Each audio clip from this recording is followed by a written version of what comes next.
This is Dominissimo Voxlore, transmitting on encrypted frequencies across the void, carried on the echoes of a billion marching boots. In this broadcast, we speak of the countless, the nameless, the unnumbered ranks of the Astra Militarum. From the trenches of Cadia to the death worlds of Catachan, from the frozen wastes of Valhalla to the burning forges of Armageddon. These are the soldiers who hold the Imperium together with flesh, faith and fire. They are the hammer of the Emperor, humanity's shield against extinction, and the price paid for 10,000 years of survival. Strike the seal of subscription, join the ranks, and march with us into the endless war for mankind's survival. Steel your heart, citizen of the Imperium. The enemy is everywhere, and victory is measured in lives. This is the voice of Dominissimo, and this is the law of the Astra Militarum. In the grim darkness of the far future, there is only war, and standing between humanity and its extinction is not a single shining hero, nor a godlike Primarch, nor even the angels of death themselves, but the uncounted billions of the Astra Militarum. The soldiers of the Imperium's endless legions, the countless ordinary men and women who hold lasguns in trembling hands, and through sheer will, hold back the tide. They are the hammer of the Emperor, the most numerous fighting force ever assembled in the history of mankind. The origins of the Astra Militarum stretch back to the earliest days of the Imperium, to the Great Crusade, when the Emperor of mankind marched out from Terra to reunite the scattered worlds of humanity. The legions Astartes, his gene-forged sons, led these conquests with thunder and fire. Yet even then, it became clear that the galaxy was far too vast for even the mighty Space Marines to hold. For every world brought into compliance, 1,000 more needed to be garrisoned, pacified, and defended. So the Emperor turned to a simpler truth, one that would shape the next 10,000 years of war. Humanity itself would be the weapon. During the Great Crusade, the Emperor raised vast mortal armies to fight alongside his Astartes, the Imperial Army, as it was known. These were not superhumans, but baseline men and women drawn from every world that swore allegiance to Terra. They filled the ranks of colossal fleets, mechanised columns, and planetary garrisons, providing the sheer mass of manpower that the Emperor's dream demanded. When the Horus Heresy erupted, these armies were torn apart, half turning against their own brothers, serving the traitor War Master Horus in the most devastating civil war mankind would ever know. The blood of the Imperial Army stained every world from Istavan to Terra itself. In the Heresy's aftermath, the Imperium changed forever. No longer could such titanic hosts of mortals be trusted under a single command. To prevent rebellion on that scale from ever happening again, the surviving loyalists reorganised the Imperial Army. Its ground forces became the Imperial Guard, split into countless smaller regiments, each raised from a single world and commanded under strict bureaucratic oversight. No general, no matter how ambitious, would ever again command more than a fraction of the Imperium's total might. In time, the Imperial Guard became known by its high Gothic name, the Astra Militarum. It was not built for glory, nor for heroics, but for endurance, and endurance became its defining virtue. Through the millennia that followed, the Astra Militarum became the ever-beating heart of the Imperium's wars. Its numbers are impossible to truly comprehend. No census could ever record them. No tally could ever stay current long enough to be accurate. On every continent of every loyal world, tithe masters and recruiters work without pause, drawing from hive cities, death worlds, feudal kingdoms, and forge planets to fill the Guard's endless ranks. Entire populations are raised to fight wars they will never survive. On some worlds, like Cadia, every child is trained from birth to become a soldier. On others like Krieg, an entire civilization lives only to die in the Emperor's name. The result is a war machine so vast that it dwarfs the imagination.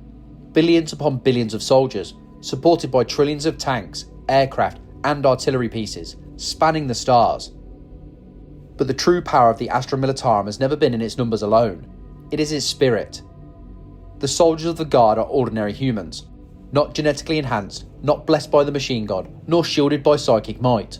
And yet, they fight against nightmares that defy reason.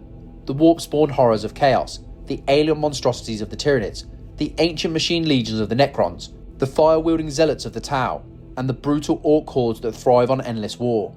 Against such foes, no mortal should stand a chance. And yet they do. They hold their lines, bayonets fixed, voices raised in battle hymns as the sky burns above them. Because that is their duty. Every guardsman knows that their life is not their own. It belongs to the Emperor, and its purpose is to be spent. Not wasted, but spent well. When a guardsman dies holding a trench, or charging a fortress, or buying a single extra minute for an evacuation to succeed, they fulfill that purpose. Their deaths are counted not in tragedy, but in value. the currency by which the Imperium survives. As grim as it sounds, it is this mindset that allows the Guard to fight on when any other army would break. The Astra Militarum is structured for total war. Each regiment is raised from a single world, and each carries its home traditions, cultures, and character into battle. The soldiers of Armageddon fight in rebreathers and greatcoats amid choking industrial ash. The jungle fighters of Catachan move unseen through alien forests. The ice warriors of Valhalla endure campaigns where even the air freezes. The disciplined ranks of Mordia, the penitent sons of Vostra, the desert raiders of Talon, all these regiments reflect the worlds that birthed them. The Imperium may be fragmented by distance, by language, by faith, but through the Astra Militarum, all humanity fights as one. Above them all stands the Departamento Munitorium, the staggering bureaucratic engine that supplies, equips, and deploys the Guard's millions of regiments. It is said that for every guardsman at the front, there are 10 Munitorium clerks behind him, tallying the ammunition and rations. Orders are signed in blood and ink, carried across light years, sometimes arriving centuries late. And yet somehow, impossibly, the machine still turns. Convoys of transports ferry soldiers from world to world. Forge worlds like Riser and Armageddon churn out endless ranks of Lehman Russ tanks, Chimera transports, and Basilisk artillery pieces. The soldiers fight with weapons that are universal as their cause: the lasgun, the flak vest, the bayonet. Simple, reliable, brutally effective when wielded in the millions. It is not elegant, but it works. For the Guard, victory does not come from superiority, but from persistence. When an alien fortress stands unbroken after hours of bombardment, the Guard will simply fire for days. When the first wave of infantry falls, another wave goes forward. When tanks burn, more roll into place. Every Guardsman knows the saying, "Victory is measured in lives." And so, the hammer of the Emperor falls, again and again and again. Each strike may be slow, blunt, and unimaginably costly, but the hammer never stops falling. For 10,000 years, it has held back the darkness, pounding the galaxy's nightmares into dust through sacrifice unending. From the walls of terror to the trenches of Armageddon, from the irradiated wastes of Krieg to the skies of Cadia, the Astra Militarum has stood firm. Planets have fallen, entire regiments have been lost, but the line always reforms. Because as long as there is one guardsman left to raise a lasgun and whisper the Emperor's name, humanity endures. They are the faceless billions, the unremembered dead, the countless heroes of mankind's greatest war. And though history may forget their names, the stars themselves bear witness to their deeds. For wherever the light of the Emperor still burns, it burns because a guardsman died to keep it lit. Every world in the Imperium knows the cost of survival. To keep the light of the Emperor burning, each must give something in return: ore, fuel, food, weapons. But above all, the most precious tithe is blood. The Astra Militarum is fed by an unending harvest of human lives, drawn from a million worlds, moulded into soldiers, and hurled into the fires of war.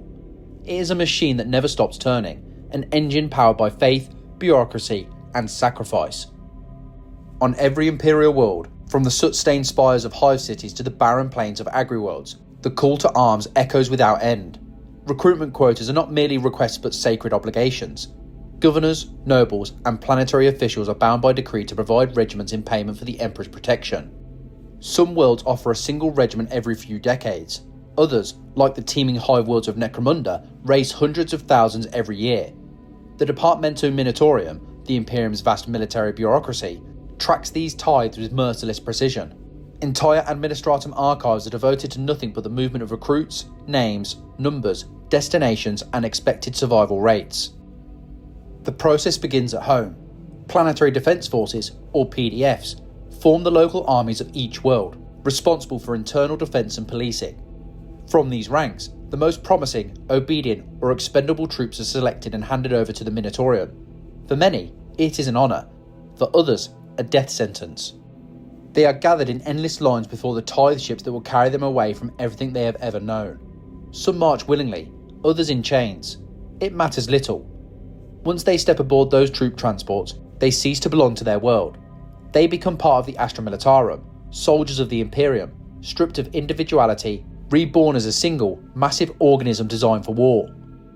For most recruits, training is brutal and brief. Conditioning begins the moment the ship's bulkheads close.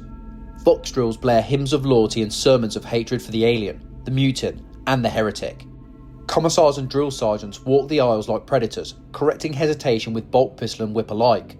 sleep is a privilege, food a ration, and faith a necessity. Only the strong-minded survive.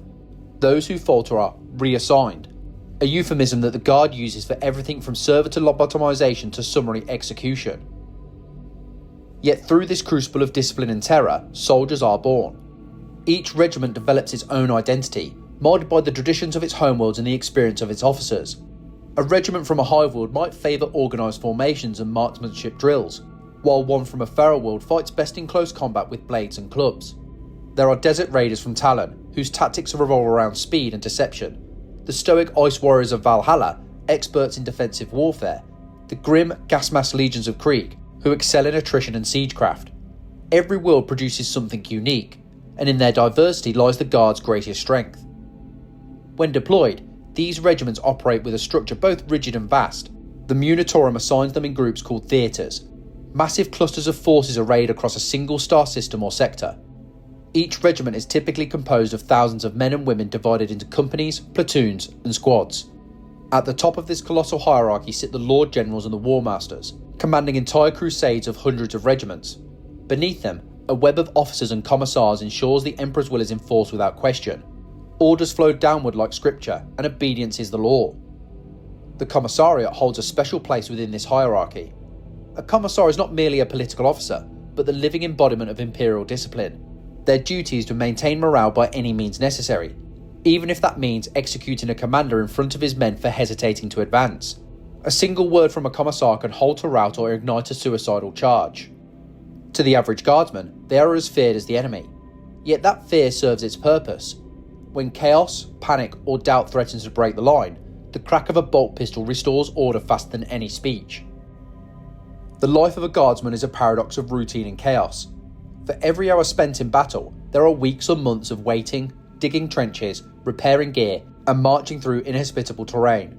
They fight not only the enemy, but exhaustion, starvation, and despair. Many regiments are shipped to war zones they never leave. Entire generations born, fight, and die without ever seeing their homeworld again. They become ghosts of the front line, lost among the endless campaigns that stretch across the stars. Camaraderie becomes their only comfort. Within a squad, soldiers form bonds stronger than family, shared hardship binding them tighter than blood. They share stories of home, jokes about their officers, and quiet prayers whispered into the mud. Every regiment carries its own traditions. The Cadians polish their armour before battle. The Catachans paint kill tallies on their blades. The Mordians recite hymns in perfect unison before dawn assaults. Each act is a small defiance against the chaos of war, a ritual that gives meaning to lives otherwise spent in service to a distant throne. Materially, the Guard's standard equipment is both uniform and iconic. The lasgun, simple, rugged, and unpretentious, is the weapon of a trillion hands. It lacks the brutal stopping power of a Space Marine's bolter, but it never jams, never runs out of ammunition so long as there is a power pack to recharge. In the right hands, and in sufficient numbers, it is devastating. The Guard's tanks, by contrast, are monuments of the Imperium's industrial might. The Lehman Russ battle tank, the Chimera transport, and the Basilisk artillery piece are the backbone of the Guard's mechanised divisions. Each is produced in staggering quantities that no one truly knows how many exist. In a galaxy of wonders, the Guard's weapons are not elegant, but they are dependable, and that is all that matters. What the Guard lacks in individual power, it compensates with scale. Its armies move like tides, swallowing worlds in unrelenting waves of men, metal, and fire. A single regiment might mean little, but 1,000 regiments advancing in unison can grind entire star systems into dust. This philosophy, victory through attrition, defines the Guard. Their commanders understand that wars are not won by surviving, but by ensuring the enemy dies first. The faith of the common guardsman is simple, but unshakable. They believe the Emperor watches over them, even in the deepest trenches. They carve his sigil into their armour, whisper prayers to him before battle, and curse their enemies in his name. In the grim absurdity of their existence, faith becomes the only thing that makes sense.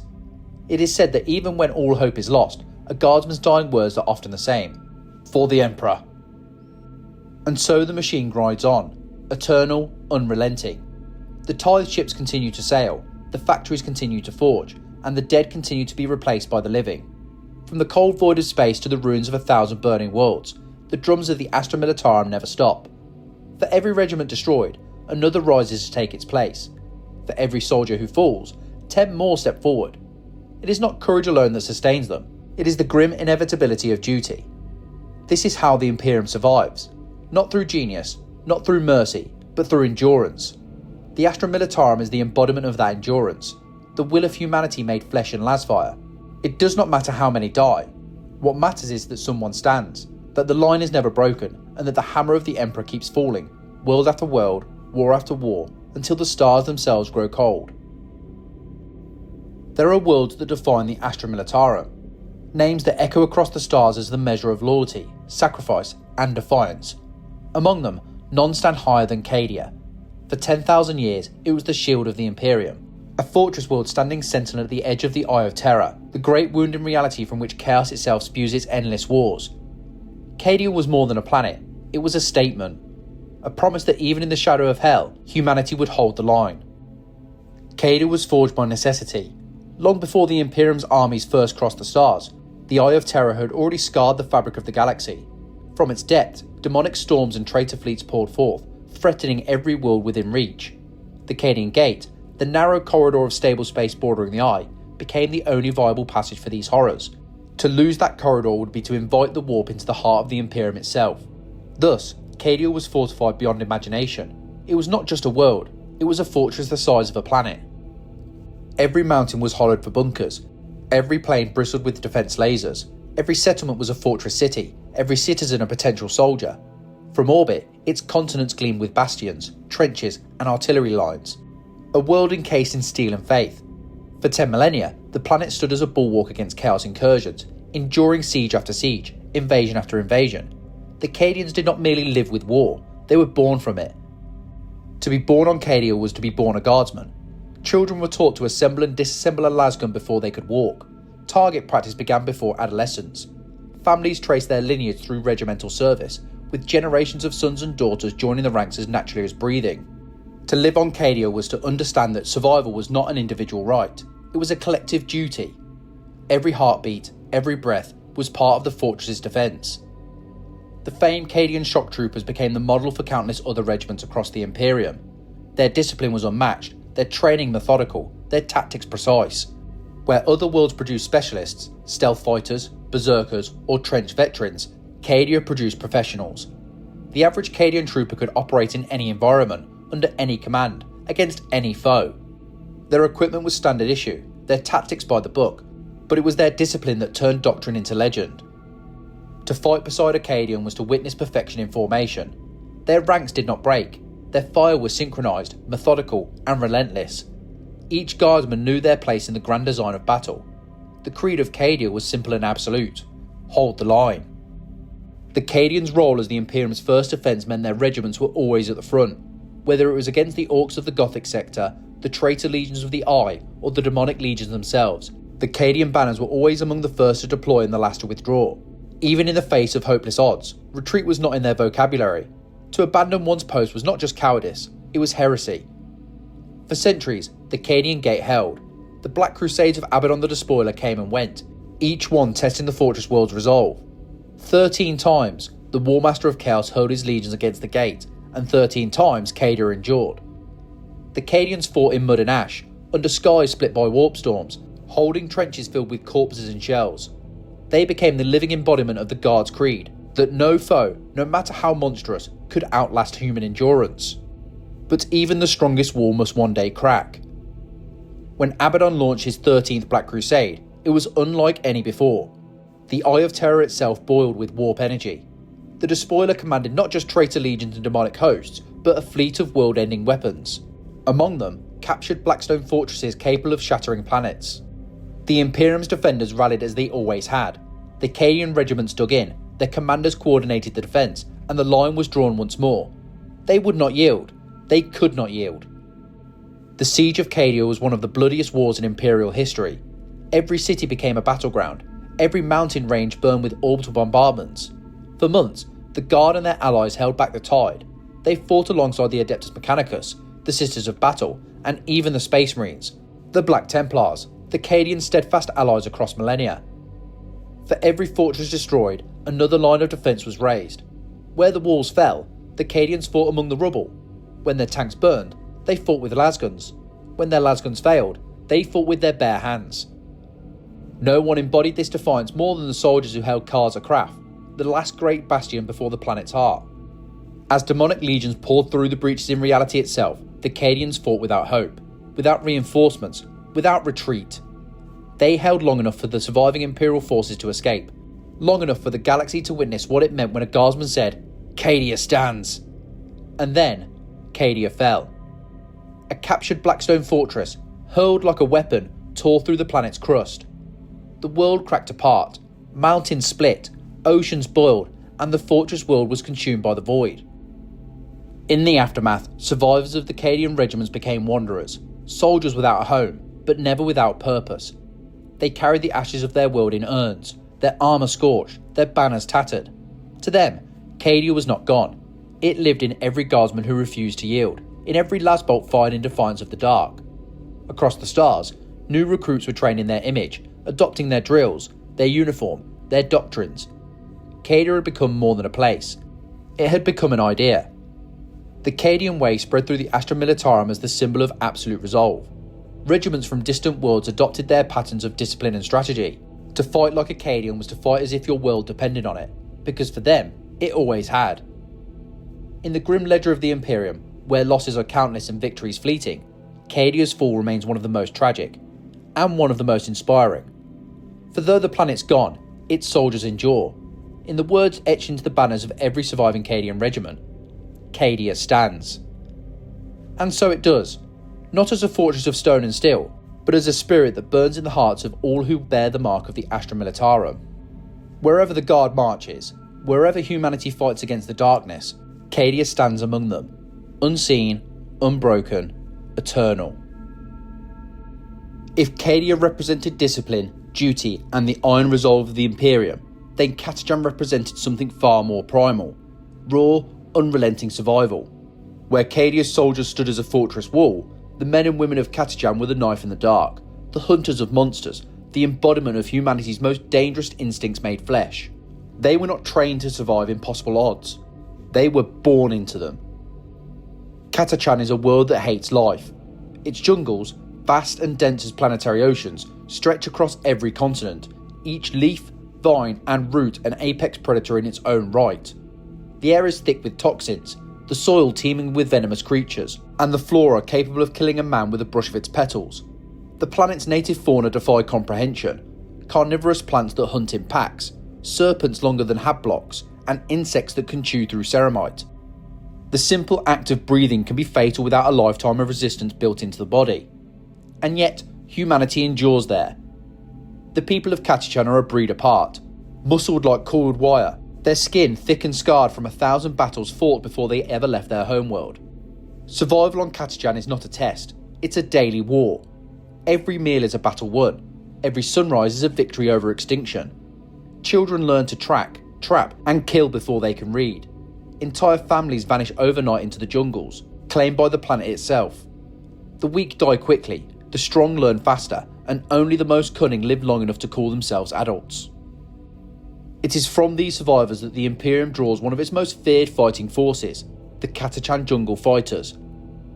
Unlike most regiments of the Astra Militarum, the Catachans do not march in neat formations or follow precise manuals. They don't need to. Their entire existence is warfare, guerrilla warfare perfected over generations.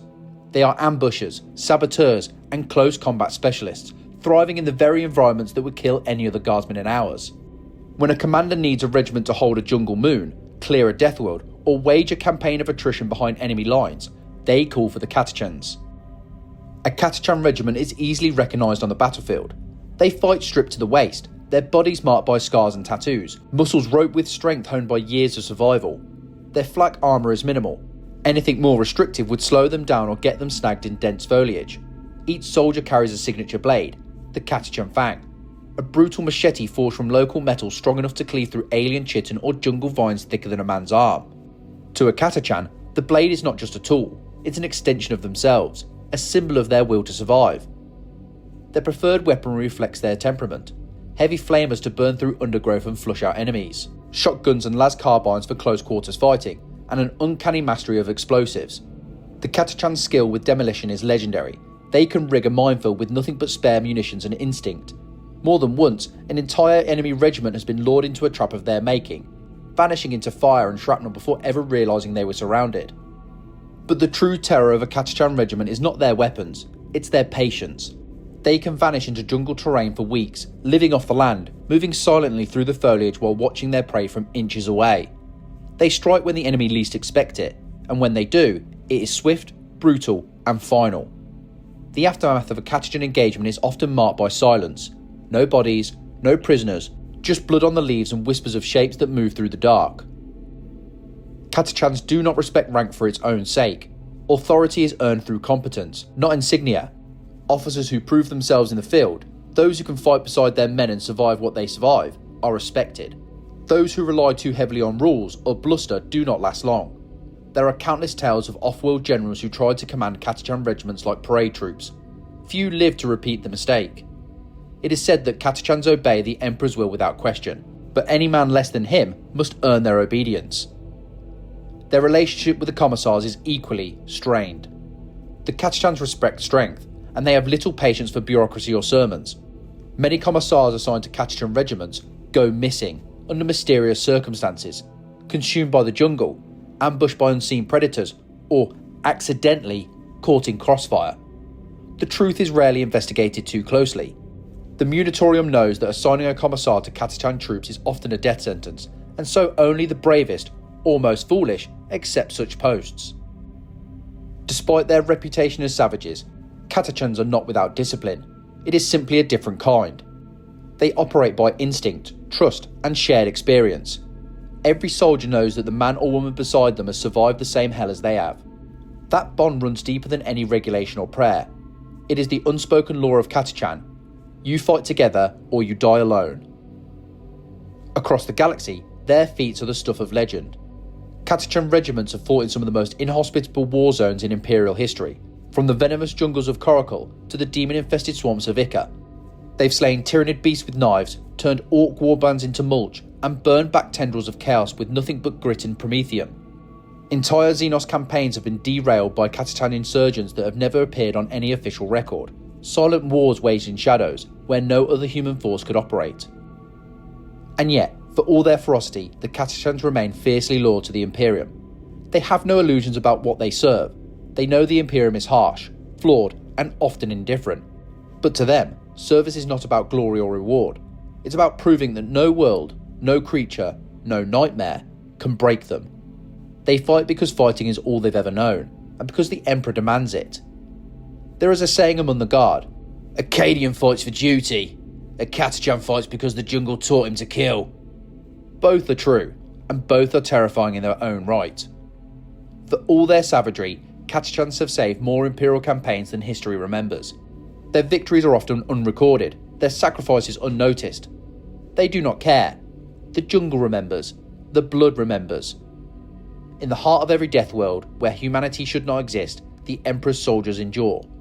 They move unseen through the mists, their blades glinting in the half-light, their eyes as sharp as predators.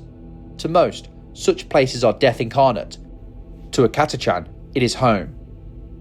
And when the Guard's banners rise over a burning world and the air stinks of Promethean and blood, it is often the sons and daughters of Catachan who stand at the centre of the fire, smiling grimly as they whisper their creed: "Welcome to the jungle." Where some worlds forged their warriors through lush jungles and fortress ramparts, the sons and daughters of Talon were tempered by fire and ash. Their world was not always a wasteland, it was made one. And in that ruin, a new breed of guardsmen was born, patient, cunning, and unbreakable. The Talon Desert Raiders are the ghosts of the dunes, masters of ambush and endurance, soldiers who turned their world's death into a weapon of eternal war. Long ago, Talon was a fertile paradise. Its rolling plains were rich with crops and its oceans glittered beneath a calm sun. But during the Horus Heresy, the planet's fate was sealed. When the traitor Iron Warriors turned their guns upon it, they unleashed a horror unlike any seen before. A virus bomb designed to strip life from soil and flesh alike. The skies ignited, oceans bored away into clouds of poison, cities became bones of glass. Every living thing on the surface was annihilated in moments. But not all died. Beneath the surface, hidden in bunkers and subterranean hives, a fragment of humanity endured. Those survivors emerged to find a world transformed into a barren, toxic desert. What had once been green and vibrant was now a sea of shifting sand and chemical storms. The air was poison, the sun was a merciless tyrant, yet from this desolation rose a people who refused to die. The survivors of Talon adapted, building their settlements deep underground and venturing to the surface only in sealed suits and armoured convoys. It was in those first desperate years that Talon learned the art of desert warfare. The traitors who had bombed their world returned to claim its resources, only to find themselves hunted by the very people they thought extinct. From hidden tunnels and camouflaged trenches, Talon survivors struck back, swift, silent, and without mercy. It was one of the largest tank battles in Imperial history, a planet-wide war of attrition fought across dunes that shifted by the hour. The skies were filled with sand and fire, the horizon alive with silhouettes of tanks duelling at point-blank range. By the time the smoke cleared, the traitors were gone, and Talon belonged to the Imperium once more. But the world was changed forever, and so were its people. The descendants of those survivors became the Talon Desert Raiders, and their culture reflects their origins. They are a people shaped by scarcity, patience, and vengeance. Every Talon guardsman grows up surrounded by reminders of their poisoned home, every breath filtered, every step calculated. Life on Talon is not measured in years, but in endurance. Every soldier is a survivor of something their ancestors could never have imagined. The environment that forged them has made the Talon some of the most adaptable troops in the Imperium. They specialise in reconnaissance, ambush, and fast mechanised warfare, tactics perfected across generations of fighting in the dunes. While other regiments rely on brute force, the Talon rely on motion. Their doctrine is simple: strike fast, vanish faster. They fight like the desert wind, invisible until it hits, then gone before the enemy can respond. Their favoured vehicles are light and mobile: Salamander Scouts, Sentinels, and Chimera transports modified for long-range desert operations. But their true mastery lies with the Lehman Russ and its variants. Talon tank crews are legends within the Astra Militarum. They treat the sand as an ally, using it to conceal their movements and blind enemy optics. A Talon tank line might appear to be a handful of vehicles, until the mirage clears and an entire armoured division materialises from the heat haze. They do not simply attack, they hunt. And when they do strike, it is with precision born of centuries surviving a hostile world. The Talon do not waste ammunition, motion, or opportunity. A single, well-planned ambush can cripple an entire armoured column, leaving the survivors disorientated and lost amid the shifting dunes. It is not uncommon for enemies to wander the deserts for days after a Talon attack, dying of exposure, starvation, or despair long after the shooting stops. The culture of the Talon people is as deep and layered as the sands they walk upon. Their faith in the Emperor is absolute, but it is expressed through patience and reflection. They speak often of endurance as a form of worship, that to live, to fight, and to continue in the face of annihilation is the Emperor's truest command. Their officers often wear veiled helms, their voices calm and deliberate. In battle, this serenity gives them an almost supernatural composure. Each regiment carries with it the traditions of the desert. Before combat, they gather in silent prayer, their weapons resting in the sand as they recite the Litany of the Lost Sun, a remembrance of their world before its ruin. They believe that the Emperor allowed Talon to endure so that its people might forever remind the galaxy what it means to fight without hope. Yet there is another layer to their legend, one whispered even among their allies. The desert has taught them secrecy as well as war. They are masters of concealment, both physical and political. Within their ranks, knowledge is controlled tightly. Orders are carried by trusted couriers, and rumours of lost Talon regiments, units that vanish into the dunes of foreign worlds, continuing their wars long after command believes them dead, are not uncommon. Some say these ghost regiments still fight centuries after deployment, striking against Chaos warbands and Xenos enclaves alike, unseen and unacknowledged. It is this mystique that gives the Talon their fearsome reputation. They are not loud, they are not glorious, they are inevitable. The desert does not shout, it simply consumes. For all their quiet devotion, the Talon do not forget their origins. Every battle they fight is an echo of the first act of vengeance. The day they rose from the ashes of a dead world to defy the traitors who destroyed it. Their regimental banners still bear the sigil of a burning sun, a memory of the paradise lost, and a warning to those who would think them weak. To the Talon, war is not chaos, it is balance. Every act of destruction is met with patience. Every enemy advance is answered not with rage, but with calculation. They wait, they watch, and when the moment is right, they strike, as sudden and merciless as the storm. In the grand armies of the Astra Militarum, where numbers are countless and names are lost, the Talon stand as living proof that devastation can be turned into strength. They took their apocalypse and made it doctrine. They took the sand and made it their shield. For in every grain of that poisoned desert there remains the whisper of their creed, a promise carved into the bones of their world and carried by every raider who rides into battle. We endure, we wait, and when the storm comes, we rise. If Catachans are chaos given form and Talon warriors ghosts in the dust, then the Mordian Iron Guard are order made manifest, cold, unyielding, and forged in perpetual darkness. Where other regiments draw strength from nature or faith, the soldiers of Mordian are sustained by one thing alone: discipline. Absolute, unbreakable, and as suffocating as the world that birthed them. Mordian is a planet of eternal night. It orbits a dying sun that gives no warmth, no light, and no mercy. Its surface is bathed in perpetual shadow, the sky a blanket of dull stars and black clouds. The world's people survive only by the glow of industrial furnaces and the weak radiance of hive cities that rise like tombstones against the void. The planet's meagre habitable zones are ruled by a harsh aristocracy, while the masses toil endlessly in manufactura and barracks that never see the sun. To live on Mordian is to exist in monotony, trapped between labour and obedience. It is said that on Mordian, despair itself is the enemy. The constant night gnaws at the human mind, feeding corruption and apathy. Long ago, this nearly destroyed the world. Civil unrest grew into rebellion, and with rebellion came heresy. When chaos cults spread through the darkened cities, the world teetered on the brink of damnation. But it did not fall, because the people of Mordian learned a terrible truth. The only way to resist the darkness was to become harder than it. Out of that crucible came the Iron Guard. Formed from the planet's loyalist enforcers and surviving soldiers, the Iron Guard crushed the insurrection with machine-like precision. They purged their world in fire and blood, executing not just the heretics, but any who had wavered. What emerged from that horror was a new order, a society built on unwavering discipline and total control. The Mordians remade themselves into living soldiers of the Emperor, and their regiments became the perfect embodiment of that philosophy. The Mordian Iron Guard are among the most disciplined fighting forces in the entire Imperium. Their uniforms are immaculate, their movements exact, and their formations flawless. Each guardsman wears a dress uniform even into battle, pressed jackets, polished boots, gleaming brass buttons, and white gloves that remain spotless even amid the filth of war. To the uninitiated, it seems madness, but to a Mordian, appearance is faith.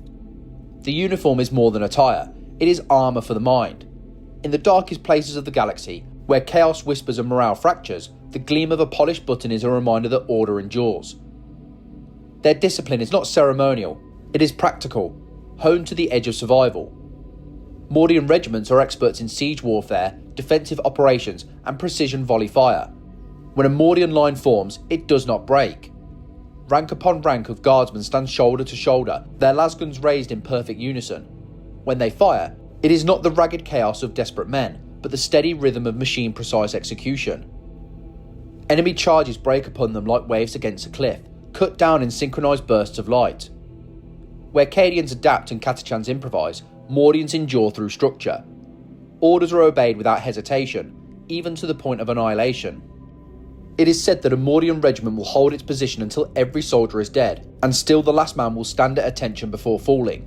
They do not retreat, and they do not falter. The Emperor's will is law, and his soldiers are the instruments of that law.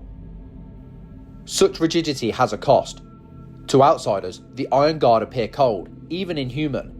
They speak little, smile less, and live by routines so strict they would drive most mad. But within their silence lies a grim pride. The Mordians see themselves as the last bastion of order in a galaxy consumed by madness. Every drilled step, every saluted officer, every polished weapon is an act of defiance against entropy itself. The Iron Guard's officers are drawn from the planet's upper castes, schooled from birth in military doctrine and command. Yet among the Mordians, authority is not a privilege, it is a burden. A Mordian officer who fails his regiment does not face reprimand, he faces execution. It is not cruelty, but necessity. On a world where light is a memory, there is no room for weakness. Commissars assigned to Mordian units often find themselves both impressed and unnerved. There is little need for enforcement. Fear and duty already govern every action, but the lack of emotion, of spirit, unsettles even the most hardened Imperial officials. The Mordians fight not with zeal, but with precision. They do not cry out for the Emperor's mercy, nor for his glory. They fight because they are told to, because that is what they were made to do.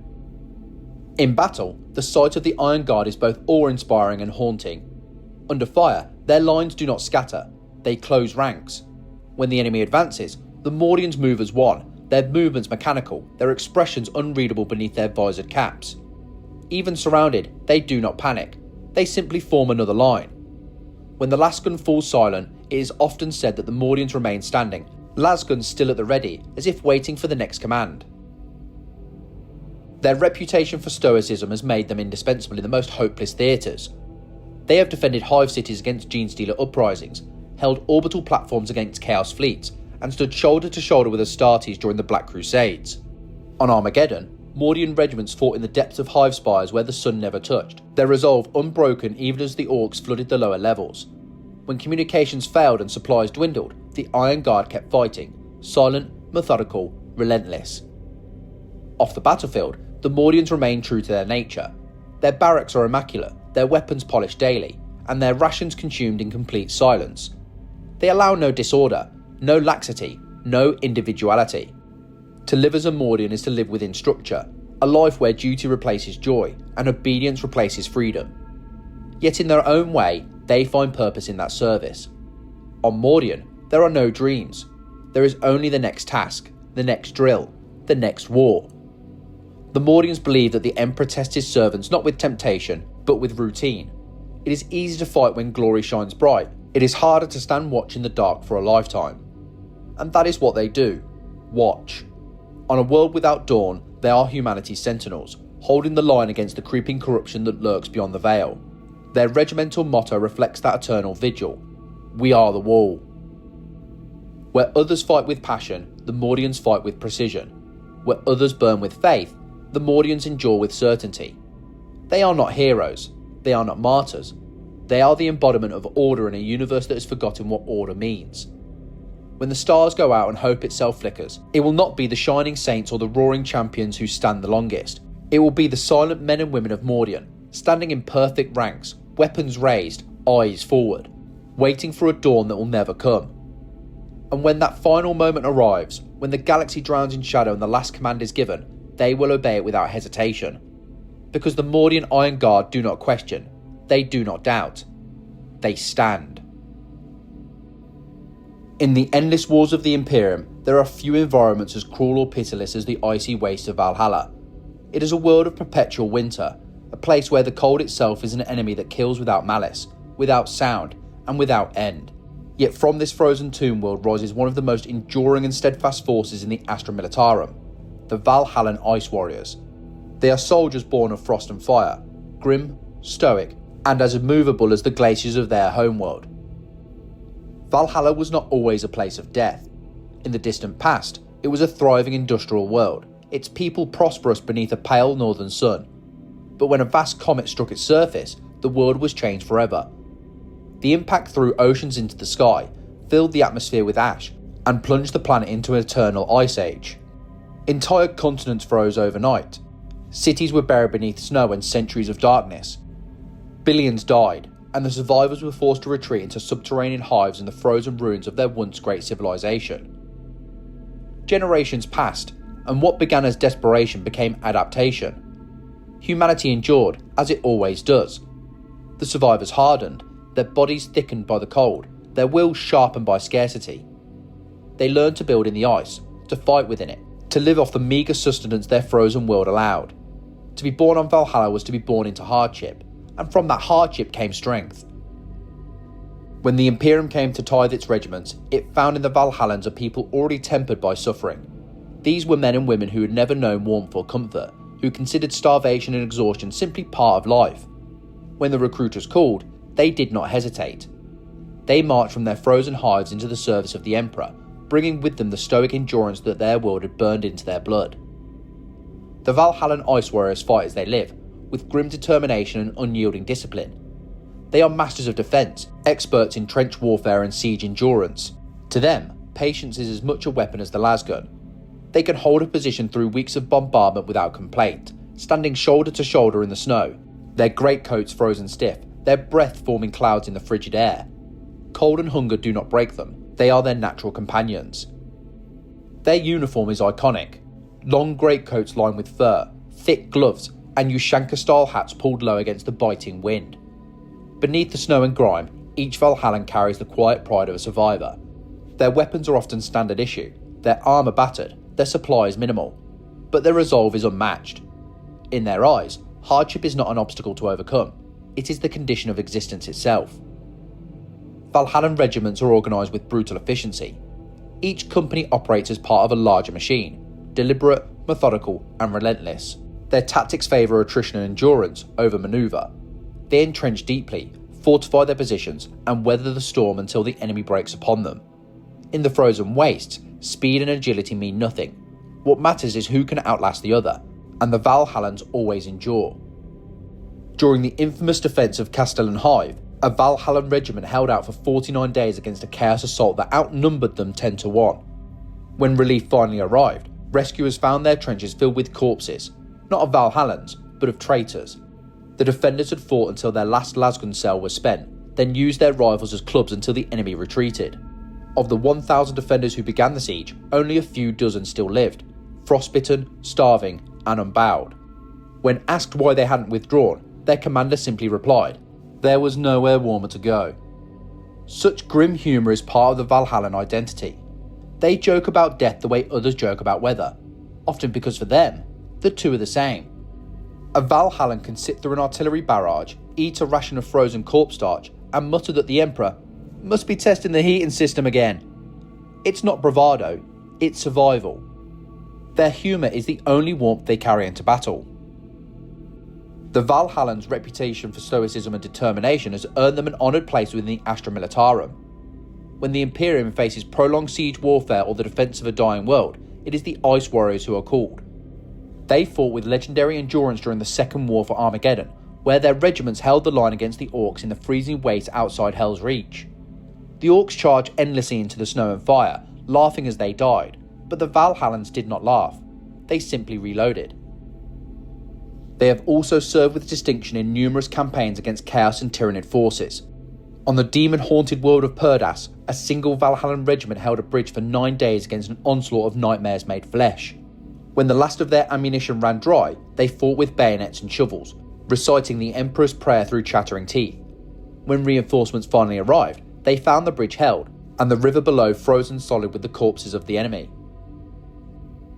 Despite their cold demeanour, Valhallans possess a deep sense of camaraderie. They fight not just for the Emperor, but for each other. In the icy trenches, bonds are forged that no hardship can break. They share warmth, food, and silence in equal measure. There is no boasting, no bravado, only mutual understanding. When one falls, another silently takes their place. It is said that in a Valhallan regiment, every man and woman already knows the moment they will die, and they accept it without fear. This fatalistic outlook is not despair, but clarity. On Valhalla, death is inevitable. To live is to delay it for as long as duty demands. That philosophy has become their greatest weapon. An enemy may have superior numbers, greater firepower, or faster machines, but none can outlast a Valhallan. They fight until the ice takes them, and even then, they will freeze in place with weapons still raised, statues of loyalty in the snow. Commissars rarely need to enforce morale among them. Fear is meaningless when you are born into it. They do not panic, they do not flee, and they do not question. The Emperor commands, and the icy warriors obey.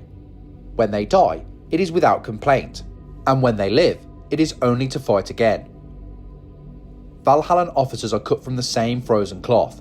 They lead from the front, their commands delivered in calm, measured tones. In battle, they are often seen standing in the open, cloak whipping in the blizzard, las pistol steady in their hand. To show fear is to dishonour their regiment. To show emotion is to waste energy. Orders are given, formations shift, and the line holds. The Valhallan Ice Warriors are a reminder that in the cold void of the galaxy, endurance is the only virtue that matters. They are the embodiment of humanity's stubborn refusal to die, of the quiet defiance that keeps the Imperium alive one frozen battlefield at a time. Their motto, carved into the ice walls of their fortress hives, captures their essence perfectly. The cold claims all, but not today. And so they march, through storms, through darkness, through endless fields of white, their boots crunching in the frost, their breath rising in pale clouds. Behind them, the snow covers all traces of their passing, as if the world itself seeks to forget the horrors they've endured. But the galaxy remembers. Because wherever the Emperor's light flickers and the warmth of hope fades, it is the Valhallan ice warriors who stand guard, silent, steadfast, and eternal as the cold itself. If the Cadians are defined by their discipline, the Catachans by their ferocity, and the Valhallans by their endurance, then the Vostroyans are defined by something older, something deeper. Debt. Not a debt of coin or land, but of honour. One owed to the Emperor himself. A debt so ancient it has shaped every breath and battle fought by the people of Vostra for 10,000 years. Vostra is a world of smoke and brass, a forge world in all but name, where the light of the machine god burns alongside the faith of mankind. Its cities are cathedrals of iron and industry, towering spires adorned with banners of gold and crimson, their streets echoing with the hammering of forges that have not gone silent since the age of strife. Steam and ash fill the air. Brass piping and cogwork cover the walls of every hab block. The people of Vostra live and die by the rhythm of industry, their lives measured in the ringing of the forge hammers and the tolling of church bells. Yet beneath their proud surface lies a wound that has never healed. During the dark years of the Horus Heresy, when the galaxy burned and the Emperor's armies cried out for aid, Vostra refused his call. Bound by their fealty to the Adeptus Mechanicus, the world's rulers chose to remain within their manufactorums, producing weapons and armour rather than sending men to fight. When the smoke cleared and the Imperium was saved at a terrible cost, the guilt of Voistra's inaction could not be denied. And so, the people of Vostra made a vow, one that would bind every generation to come. Never again would their world withhold its sons from the Emperor's wars. Every firstborn child of every Vostrian family would serve in the Astra Militarum. No exceptions, no exemptions. It is a promise carved into their laws, written in blood and sanctified by the ecclesiarchy. The Vostroyans call it the Pledge of Redemption. The Imperium calls it the Tithe of Flesh. From this vow was born the Vostroyan Firstborn Regiments, one of the most distinctive and honourable forces within the Guard. Each soldier represents not only themselves, but the unbroken chain of duty stretching back 10,000 years. Every Vostroyan who dons the red and gold uniform does so knowing they fight not for conquest or glory, but to repay a debt their ancestors can never erase. Their appearance alone sets them apart. The Vostroyans are a people of ritual and pride, their uniforms crafted with ornate care. Fur-lined coats and gilded armour plates protect against the chill of their forged cities. Their helmets and bearskin hats are decorated with brass filigree and sacred cogwork, symbols of both imperial faith and Mechanicus heritage. Each guardsman carries a finely crafted lasgun, polished, engraved, and blessed. To them, even a weapon is a relic, passed from father to son, reforged and rededicated after every campaign. This craftsmanship is not vanity, it is devotion. Every piece of equipment a Vostroyan carries is an offering to the Emperor, a testament to their world's industry and piety. Even a small las pistol might bear engraved scripture or a small cogwheel sigil, marking it as a product of both faith and precision. The Vostroyans believe that beauty and function are one. A weapon worthy of the Emperor must both be perfect and ornate. In battle, the Firstborn fight with a combination of precision and aggression that mirrors their heritage. They are expert marksmen and disciplined soldiers, capable of laying down withering volleys of lasfire with deadly coordination. Yet when the command comes to advance, they move with the unstoppable momentum of a furnace venting pressure, burning through the enemy lines with bayonets flashing and banners raised high. To them, retreat is not an option, as redemption cannot be found in retreat. Their officers are stern, noble-born men and women who see their leadership not as a privilege but as a penance. A Vostroyan commander is expected to lead from the front, often wielding heirloom power swords and carrying family standards older than many imperial worlds. To die in battle is not tragedy, it is fulfillment. The greatest honour a Vostroyan can achieve is to fall in the Emperor's service, weapon in hand, the family debt repaid in blood. Their regimental traditions are steeped in ceremony. Before every campaign, the soldiers gather in vast processions beneath the glowing forges of their homeworld. Priests of both the Imperial Creed and the Cult Mechanicus bless their weapons and armour, anointing each soldier with sacred oils and reciting the Litany of Forgiveness. As the bells of the forges toll, the Firstborn march to the transports in solemn silence, the sound of their boots echoing like a heartbeat of the planet itself. That ceremony carries into war. On the battlefield, the Vostroyans maintain a level of order and ritual rare even among the Guard. They march in immaculate formation, their regimental banners gleaming through smoke and ash.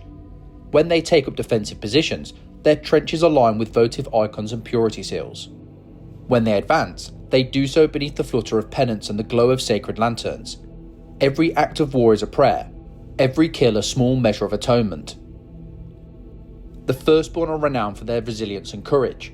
They have fought in nearly every major campaign of the modern Imperium, from the defence of Cadia to the purging of the Sabbath worlds, from the battlefields of Armageddon to the blighted moons of the Eye of Terror. In each, they have distinguished themselves through unwavering loyalty and precision. It is said that where the Vostroyans stand, the line does not break, it burns. And yet, for all their grandeur, there is a quiet sorrow that runs through their ranks. Every Vostroyan soldier knows that their service is not just duty, it is inheritance. Many go to war never having seen their homes again. Families mark the departure of a firstborn with both pride and mourning, for it is as much a funeral as a celebration. Mothers whisper blessings, fathers stand in silence, and the child marches away to repay a sin committed a millennia before their birth. It is this tragic nobility that gives the Vostroyans their unmatched determination. They do not fight for medals or victory parades. They fight because to do anything less would dishonour the memory of every ancestor who failed the Emperor. Their courage is born not from hope, but from obligation. An obligation they embrace without question. Their motto captures this grim grace perfectly. Better to die for the Emperor's forgiveness than live without his light. The Imperium has long since forgotten the details of Vostria's original sin, but the Vostroyans never will. They carry it in every march, every volley, every salute. Their red coats are not merely for glory, they are the colour of redemption. The gold filigree on their weapons is not ornament, it is penance made visible. Among the endless ranks of the Astra Militarum, where worlds and names blur into numbers, the Vostroyan Firstborn remain distinct. A regiment not born of conquest, but of contrition. They fight not because they seek salvation, but because they have accepted they can never truly earn it. And perhaps that is why they endure. For in a galaxy where faith is tested, hope is fleeting, and every victory tastes of ashes, the Vostroyans remind humanity of one simple, terrible truth: that duty never ends.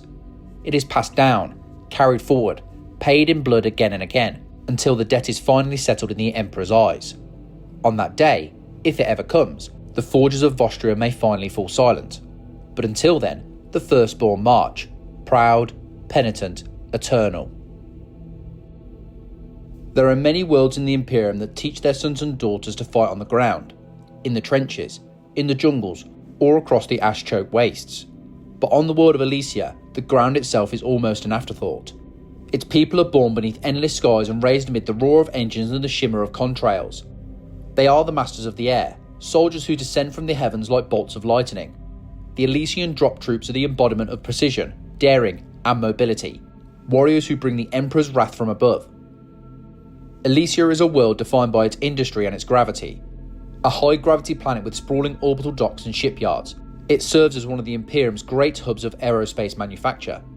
Its skies are perpetually filled with comings and goings of transport ships, gunships, and cargo haulers, their engines streaking the heavens with contrails of fire. For the Elysians, flight is not a luxury or a profession, it's a way of life. They learn to navigate storm winds before they can walk straight, to ride grav lifts and pilot shuttles with the same instinct others use to breathe. The planet's people live in towering arcologies, connected by aerial trams and grav platforms that hang suspended above the ground. The air is their home, and from that home was born one of the most daring military traditions in the Imperium. The Elysian drop troops are the Astra Militarum specialists in orbital and grav shoot assault. Soldiers trained to strike swiftly, hit hard, and vanish before the enemy can react. They are the spearhead of Imperial offences, the vanguard that falls from the sky in waves of fire and steel. When the Vox crackles with the words, "Angels inbound," it is often the Elysians descending, their grav shoots flaring like falling stars. Their training is brutal, their mission suicidal, and their courage unquestioned. To serve as an Elysian drop trooper is to accept that every deployment could be your last, for their doctrine leaves no room for retreat. Once they drop, there is no extraction until the mission is complete. Every descent is a gamble against the void, the atmosphere, and the guns waiting below. Elysian regiments are organised differently from most guard formations. They operate in compact, highly mobile units designed for rapid deployment and precise coordination. Their equipment reflects this mobility: lightweight flak armour, compact las carbines, and modular gear that can be dropped and assembled within minutes. Heavy tanks and artillery are luxuries they cannot afford. Instead, they rely on speed, accuracy, and overwhelming shock. Their preferred method of attack is the combat drop. Entire companies are loaded aboard Valkyrie gunships and atmospheric landers, then hurled from orbit into hostile zones. The descent is violent and disorienting, wind howling, hull shuddering, tracer fire clawing through the clouds. The first seconds after landing are chaos. Grav chutes cutting away, squads forming tight perimeters, Vox orders shouted over the roar of engines. But in that chaos, the Elysians thrive. They are trained for it. They live for it. The advantage of such warfare is surprise. Where conventional Imperial forces require hours, sometimes days, to establish beachheads and land their armour, the Elysians strike in minutes. They are often the first Imperial boots on the ground, their precision assaults seizing vital objectives before the enemy can respond. Communication hubs, power relays, or orbital defence silos. By the time reinforcements arrive, the battle is often already decided. But their victories come at a cost. The Elysian way of war is not forgiving. Casualty rates are high, often exceeding 70% on major operations. Drops are perilous. A single miscalculation, a gust of wind, or a malfunctioning grav chute can scatter an entire company across kilometres of terrain. Many never make it to the ground, their bodies burning up in the atmosphere or splintering against enemy fortifications. Yet the Elysians accept this as a price of their trade. Every descent is a prayer and a promise. From the sky, death. The Elysians' bravery borders on madness. There are tales of regiments that dropped directly onto enemy titans, attaching melter charges as they fell, vanishing in explosions that shook entire continents. Others have conducted boarding actions mid-descent, leaping from one Valkyrie to another under fire, storming enemy aircraft in mid-air. These are not embellishments, they are the kind of insanity that defines Elysian valour. Their demeanour reflects this deadly calling. Elysians are confident, even cavalier, their humour dark and irreverent. They mock gravity itself, often saying, "If you can fall, you can fight." But beneath the bravado lies discipline, an instinctive coordination that comes only from years of precision training. Every Elysian squad moves like a machine in motion, fast, deliberate, and perfectly synchronised. They may joke in the barracks, but in battle, they are all business. Officers among the drop troops are not distant commanders. They fight beside their soldiers, knowing that leadership from above is meaningless when you're all falling through the same storm. A sergeant's command may be the last thing his squad hears before impact. Orders must be clear, simple, and absolute. That efficiency of communication has become a hallmark of the regiment. No wasted words, no hesitation, no second chances. Their relationship with the wider Astra Militarum is complex. To more traditional regiments, the trench-bound Valhallans, the armoured Vostroyans, the Elysians seem reckless, even arrogant. But when the situation calls for swift, surgical strikes, no one doubts their worth. Entire campaigns have been turned by the arrival of Elysian drop regiments, descending from orbit into impossible situations and emerging victorious where heavier forces would have been annihilated. One of the most famous examples was the Lawn 5 campaign, during which Elysian regiments executed simultaneous strikes across an entire continent to decapitate a chaos-led rebellion. Dropping through hurricane-force winds, they landed in the midst of enemy strongholds, cut the heretic command structure to pieces, and withdrew before the enemy even realised how badly they had been broken. When the main Imperial army arrived, it found only smouldering ruins and Vox recordings of the invaders' last panic moments. Yet for all their skill, the Elysians are not immortal. Their light equipment and reliance on speed make them vulnerable in prolonged engagements. They cannot hold territory for long, nor can they survive sustained armour assaults. Theirs is a war of motion, and when the motion stops, death follows. Many Elysian regiments have been lost entirely, wiped out on worlds where reinforcements never came. Their names are still inscribed on the memorial walls of Elysia, each marked with the same epitaph: "They fell that others might rise."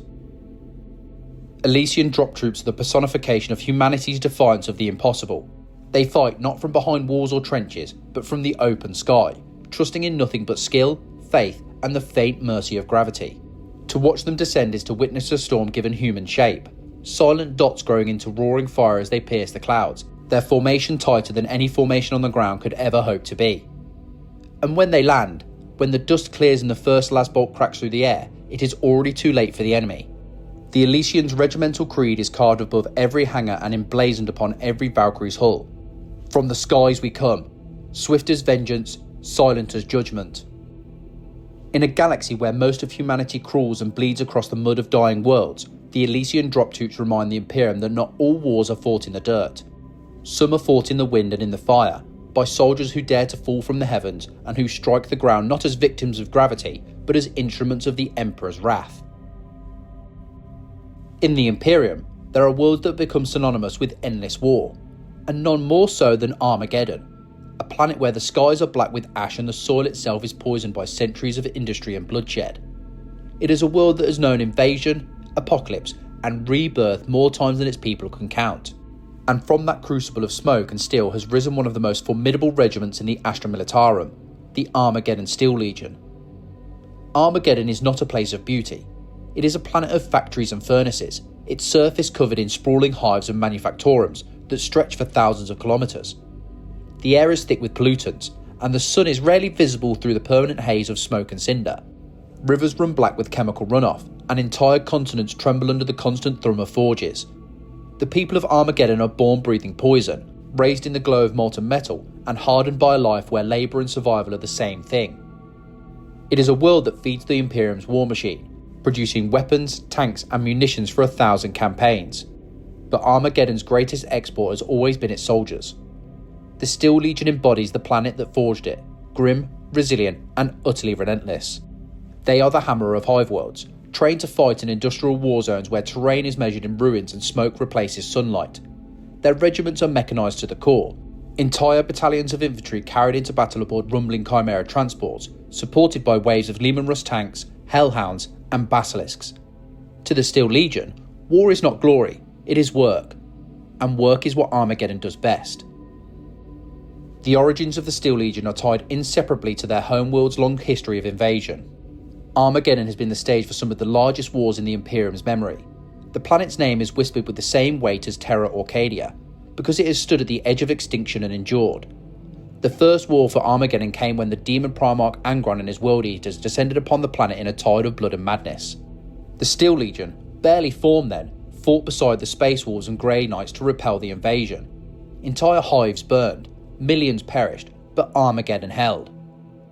The second war came generations later, when the Orc warlord Ghazghkull Mag Uruk Thraka brought his war to bear upon the same world. The Greenskins fell upon the planet in such numbers that even the Adeptus Astartes struggled to hold them back. Yet once again, the Steel Legion stood unbroken. Their mechanised warfare proved ideal for the ash-choked plains and ruined hive cities, where mobility and firepower could mean the difference between survival and annihilation. The Legion fought in the shadow of Titans and hive spires, cutting through Orc mobs with disciplined volleys and coordinated armour strikes.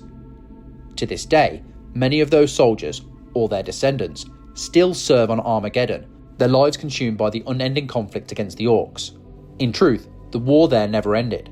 It simply slowed, hardened, and became eternal. The Steel Legion's training reflects the unforgiving nature of their home.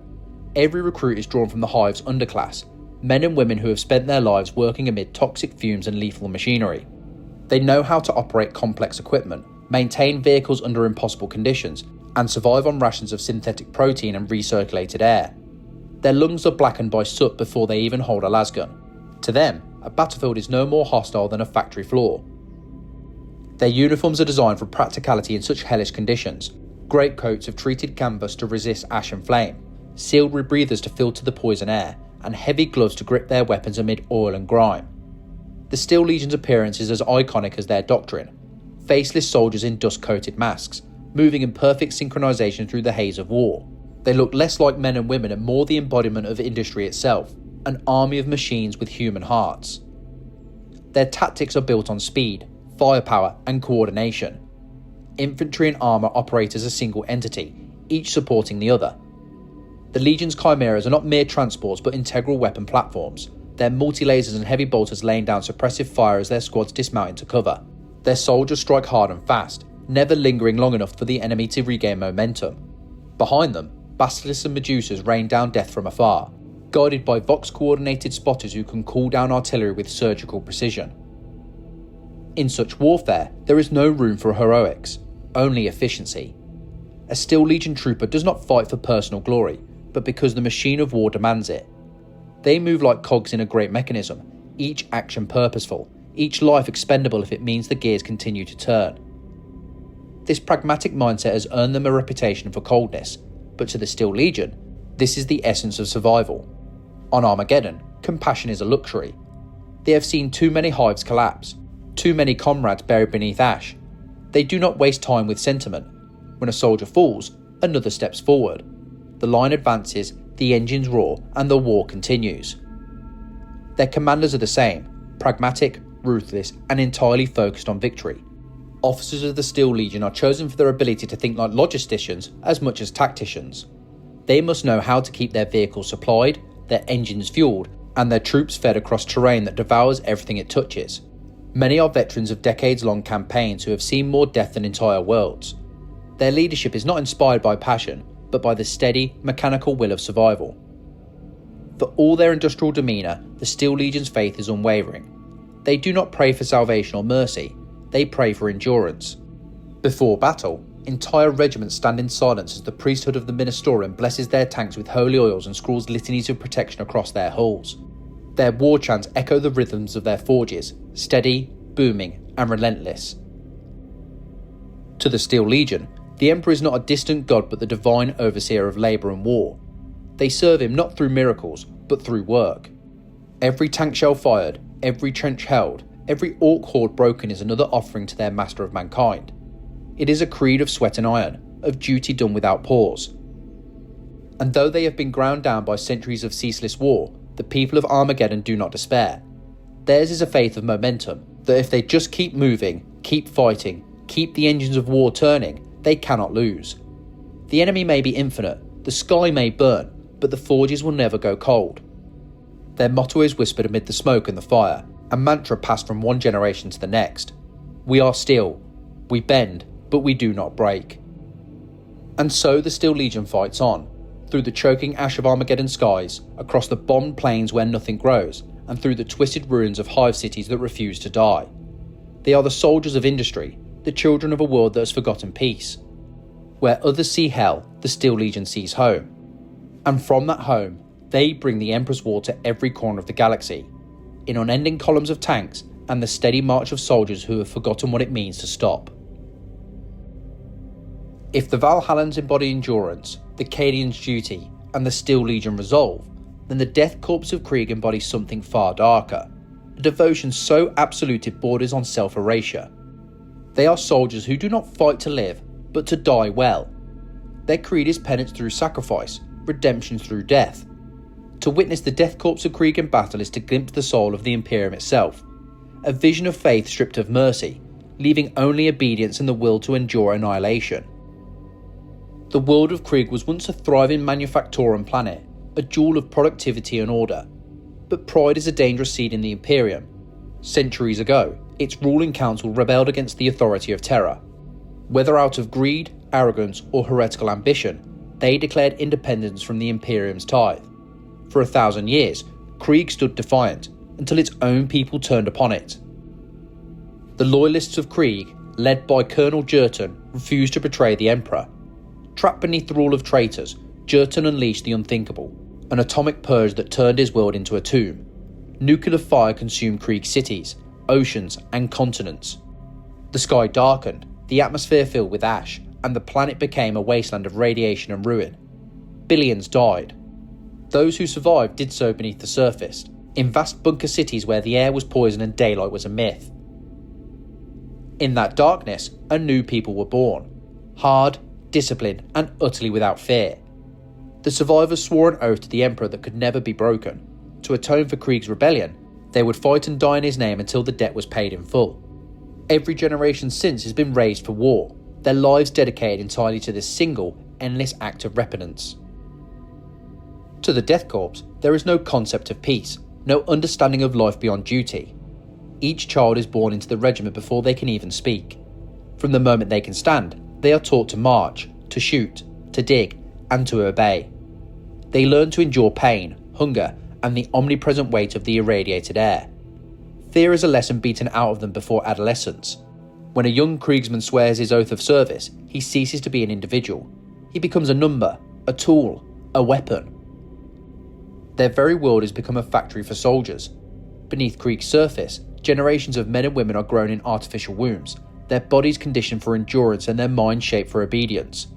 The Death Corps are the perfect image of the Imperium's grim ideal: faceless, loyal, expendable, and tireless. In battle, they are infamous for their stoicism and disregard for their own lives. They are siege specialists, masters of attrition, trench warfare, and bombardment. Their tactics are methodical and unrelenting. They dig trenches with geometric precision, layer upon layer of defence stretching for miles. Once dug in, they will not retreat, no matter the cost. They advance through artillery fire and chemical storms with the same silent discipline as they endure them. A Death Corps offensive is a nightmare made real. It begins with hours, sometimes days, of bombardment from Earthshaker cannons, basilisks, and medusas. The air grows thick with dust and the stench of cordite. Then, through the smoke, they rise. Ranks of soldiers in greatcoats and gas masks, their footsteps silent, their lines perfect. They march into machine gun fire as though it were rain. When the front ranks fall, the next wave steps over them without pause. To the enemy, it is like fighting ghosts that do not bleed, do not scream, and will not stop. This suicidal determination is not born of madness, but faith. The soldiers of Krieg believe that their deaths have meaning, that every life spent in battle is a coin paid toward the redemption of their world. To die for the Emperor is not tragedy, it is purpose. Their very existence is an act of worship. Even their appearance speaks of this devotion. Clad in dark greatcoats and sealed gas masks, the Death Corps look more like the dead than living. Their eyes are hidden behind glass lenses, their voices muffled to a hollow rasp. They rarely remove their masks, even among allies. Not out of necessity, but out of ritual. The mask is a symbol of their unworthiness, a constant reminder that they are not forgiven. To see a Kriegsman's face is to glimpse a thing they have long since buried: humanity itself. Among their number, the Commissariat finds little work. The Kriegsmen do not need threats to fight. If anything, they need restraint to prevent themselves throwing their lives away too freely. A Commissar's bullet is more often used to stop a soldier from charging ahead than from retreating. Discipline is not enforced in the Death Corps, it is intrinsic. Their officers are cut from the same cloth, but with a heavier burden. They are expected to lead from the front, to share in every hardship, and to die with their men. A commander who survives too many battles begins to question whether his service has been worthy. Among the Death Corps, the greatest honour is to fall accomplishing one's mission. It is not uncommon for entire regiments to vanish in acts of deliberate martyrdom, detonating reactors to destroy enemy fortresses, holding bridges until annihilation, or charging into fortifications already deemed impregnable. The Siege of Vrak stands as one of their most infamous campaigns. For 17 years, the Death Corps fought across the ash-choked world, battling traitors and heretics entrenched within miles of fortifications. Entire generations of soldiers were born, fought, and died on that single world. When victory finally came, there was no celebration, only silence. The Death Corps simply gathered their dead, rebuilt their trenches, and awaited the next war. That is their curse and their strength. They do not seek victory, only obedience. They fight not to win, but to serve. To others, this seems madness. To the Death Corps, it is redemption. Their faith is simple, stripped of ornament or joy. They do not pray for salvation, only forgiveness. Their priests speak little of hope and much of duty. To them, the Emperor is not a saviour, he is a judge. Every bullet fired, every trench dug, every life spent is an offering laid at his feet. When the last sin of Krieg is atoned, they believe, he will finally grant them rest. Until that day they march. They march through the ash and the ruin, through worlds that burn as their own once did. They do not falter, they do not cry out, and they do not stop. Each step, each death, each breath through the hiss of a rebreather brings them close to absolution, though none expect to live to see it. Their motto, etched into the plasteel gates of their fortress cities, captures the truth of their existence. In life, war. In death, peace. In life, shame. In death, atonement. And so the Death Corps of Krieg fight on, faceless and forgotten, their bones buried beneath worlds they never knew. They will never see the Emperor's light, never hear his voice, never feel his warmth. But they will fight for him all the same, until the last gun falls silent and the last trench fills with ash. Because to the soldiers of Krieg, death is not the end. It is the proof that they have finally served well. For 10,000 years, the Imperium of Man has endured in a galaxy that wants it dead. Worlds have fallen, stars have gone dark, and empires have risen and vanished in the shadow of humanity's dominion. Yet the Imperium still stands, not because of gods or miracles, but because of them, the Astra Militarum. The countless men and women who march beneath 1,000 banners, fight under 1,000,000 suns, and die by the billion, nameless, faceless, and eternal. Theirs is a legacy built on endurance. Every guardsman, from the proud bastions of Cadia to the frozen trenches of Valhalla, from the burning jungles of Catachan to the wind-blasted deserts of Talon, shares one truth. They fight not for glory, but for survival. Theirs is a duty without end, a war without peace. For as long as the galaxy burns, humanity must have soldiers willing to stand in the fire. Across the stars, the regiments of the Guard form the living veins of the Imperium's war machine. The disciplined Cadians taught the galaxy how to hold the line, even as their world shattered. The Catachans turned death itself into an ally, their blades cutting through nightmare jungles where no human could live. The stoic Valhallans turned the cold into their companion, the Talon their sandstorms into cover, and the Mordians their darkness into discipline. The Vostroyans atoned for an ancient sin with gilded courage. The Elysians fall from the heavens as avenging angels. The Steel Legion march as a voice of industry itself, and the Death Korps of Krieg redeem their ancestors one grave at a time. Each world, each regiment, each culture has its own way of war, and yet they are all bound by the same faith, that to serve the Emperor is to give everything. That faith is not born from hope. Hope is a luxury long lost in the Imperium. No guardsman believes that the galaxy can be saved. They fight because they must, because no one else will. The Space Marines may be the Emperor's angels of death, but they are few, legends more than men. The Guard, by contrast, are the unyielding millions. They do not fight for legend. They fight because if they do not, humanity will vanish. And they fight with weapons as simple and honest as their cause. The lasgun, derided by the ignorant as weak, is the weapon that has carved empires and broken gods. The tank divisions of the Guard, from the clanking Lehman Russ to the earth-shaking Baneblade, have turned continents into ash and silenced Xenos warlords who thought themselves immortal. Even the simplest guardsman carries in his flak and faith the will of a species that refuses to die. What unites them is not blood or origin, but conviction. The Astra Militarum is not made of heroes, it is made of humanity itself. Billions of worlds, each unique, yet all willing to send their sons and daughters into the furnace of war. They do not fight because they believe they will win. They fight because there is no other choice. And in that terrible truth lies their strength. For every world lost to chaos, 100 more raise their banners. For every regiment annihilated, 1,000 more are born. The Guard is not immortal because its soldiers survive. It is immortal because they do not. Every fallen guardsman is replaced, not forgotten, not erased, but folded into the endless, grinding war machine of the Imperium's defiance. And though the galaxy grows darker with each passing millennium, though the Great Rift divides the stars and demons walk where light once shone, the Astra Militarum still marches. They have seen the death of gods, the fall of Primarchs, the burning of holy worlds, and the unmaking of reality itself. Yet through it all, the sound of the march continues. The tramp of boots on alien soil, the rumble of tanks, the cry of 1,000 battle hymns. There is beauty in that endurance. In a galaxy of monsters, the common soldier stands tallest, not through strength, nor faith alone, but through sheer, stubborn will. They are not chosen, they are not divine, they are ordinary people, miners, farmers, hive workers and scavengers, who rise when called, take up arms and march into hell for a dream they will never see fulfilled. It is often said that the Astra Militarum is the Emperor's hammer, but a hammer alone cannot build, it only destroys. What the Guard truly are is the foundation upon which the Imperium stands. Without them, there would be no worlds left to save, no cities left to protect, no faith left to believe in. They are the shield and the blade, the first to bleed and the last to fall. The history of the Guard is written in sacrifice. The defence of Cadia, the sieges of Vrax and Armageddon, and the unending wars of Krieg, Valhalla, and countless other worlds that never made it into the records. For every name remembered, 1,000,000 more are lost. But in the Emperor's sight, every one of them matters.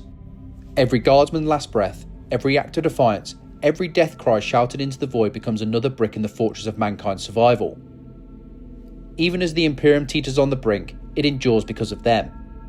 because somewhere, on some forgotten world, in some nameless trench beneath a sky filled with fire, there is a guardsman still standing. His lasgun flickers, his armour cracked, his body broken, but he holds the line. He holds it because no one else will. And in that moment, the Emperor's light still burns. That is the truth of the Astra Militarum.